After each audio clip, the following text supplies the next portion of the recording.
Olá, alunos. Boa tarde. Meu nome é Guilherme Pujol, professor de filosofia, e hoje nós estamos aqui para estudar um pouco sobre os filósofos pré-socráticos. Como o nome sugere, pré-socráticos foram filósofos que vieram antes de Sócrates.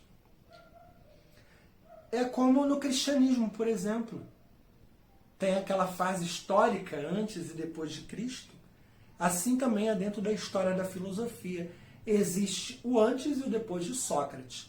Sócrates, é claro, que teve um importante papel dentro da história da filosofia. Afinal, ele foi o cara que disse o seguinte, que a essência do homem é a sua alma. Podemos definir o homem como a sua alma. O mundo de hoje define o homem pelo que ele tem, pelo que ele pode fazer com o dinheiro. Sócrates, ao contrário, diz que a essência do homem está na sua alma. Ou seja, a sua moral, a sua ética, o seu modo de agir. Então a gente não pode negar que Sócrates teve um importante papel dentro da história da filosofia. E os pré-socráticos, quem foram?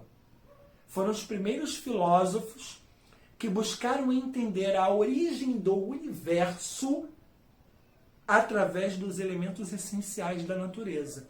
A água, a terra, o fogo. 3 elementos essenciais. Eles eram considerados homens sábios, homens que buscaram entender a origem do cosmos através da physis, ou seja, física. Daí a disciplina do ensino fundamental e média, a física, inventada por esses camaradas, né, principalmente através de Aristóteles. Os pré-socráticos, eles eram filósofos que estavam mergulhados dentro de uma cultura grega, que priorizavam a presença de divindades.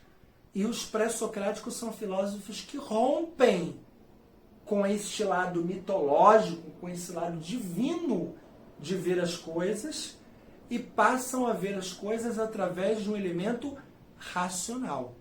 Tales de Mileto é esse. Tales e Anaximandro, que era discípulo de Tales. É uma relação de discípulo e mestre. Os dois buscavam entender a origem das coisas através da physis, através da natureza. O Tales, ele buscou um elemento essencial para a vida humana, a água. Para Tales, a água é a fonte da vida. Ele viveu muito tempo no Egito e observava o rio Nilo naquela região desértica. Talvez daí que Tales tenha tirado essa teoria, que de fato a água é a fonte da vida. Ora, se você observa uma mulher que está próxima de dar à luz, a bolsa estoura, ela corre para o hospital para poder dar à luz. Uma pessoa, quando morre, ela perde água, até ficar em estado cadavérico. Quando você planta uma mudinha, se você não rega, o que acontece? Não vai vingar nada. Então você concorda comigo que a água é a fonte da vida? Foi isso que Tales observou. Um outro discípulo, ou melhor, um outro filósofo que é discípulo de Tales, é o Anaximandro. Ao contrário do seu mestre, Anaximandro dizia que todas as coisas provêm do apeiron. Apeiron é o infinito, é o indeterminado. Todas as coisas, elas estão em um processo contínuo de mudanças, de acordo com o Anaximandro. É um processo infinito de mudanças, né? Nós estamos numa fase de pandemia. E há um tempo atrás, quando começou essa história de pandemia, umas 4 semanas atrás aproximadamente, o Ministério da Saúde dizia, olha, por favor, não use máscaras não. Deixe as máscaras cirúrgicas para proteção contra o vírus para os profissionais de saúde. Hoje em dia o Ministério da Saúde já está informando nas mídias, nos meios sociais, a importância de usar as máscaras. Não as máscaras cirúrgicas profissionais Essas, por favor, deixem para os profissionais de saúde. Mas as máscaras que você pode fabricar em casa, é importante usar para poder se prevenir contra esse vírus, coronavírus. Então, o que era importante antes, o que não era importante antes, já passou a ter uma importância. Olha aí, o Parmênides não tem razão, perdão, o Anaximandro não tem razão, dizendo que as coisas estão num processo de mudança contínuo.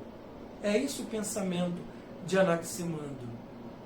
E por fim, eu gostaria de falar também sobre o Pitágoras ou pitagóricos, que são filósofos também importantes dentro dessa corrente.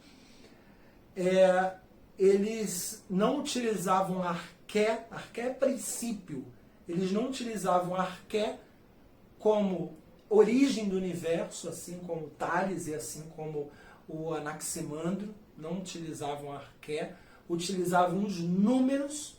Aí você diz para mim, professor, os números não são representações? Na nossa cultura, sim, mas para os pitagóricos, os números são entidades reais com vida própria. Eles diziam que antes do homem vir a ser, os números, as medidas matemáticas já existiam. É como, por exemplo, se você botasse 10 adolescentes aqui nessa sala e falasse para eles, olha, por favor, verifique a medida dessa sala em metros cúbicos.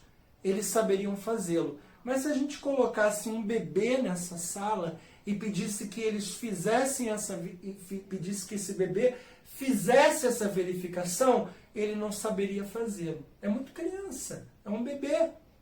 Mas apesar disto, a medida matemática existe nessa sala, está presente nesta sala. Então, foram filósofos pré-socráticos de suma importância dentro da história da filosofia.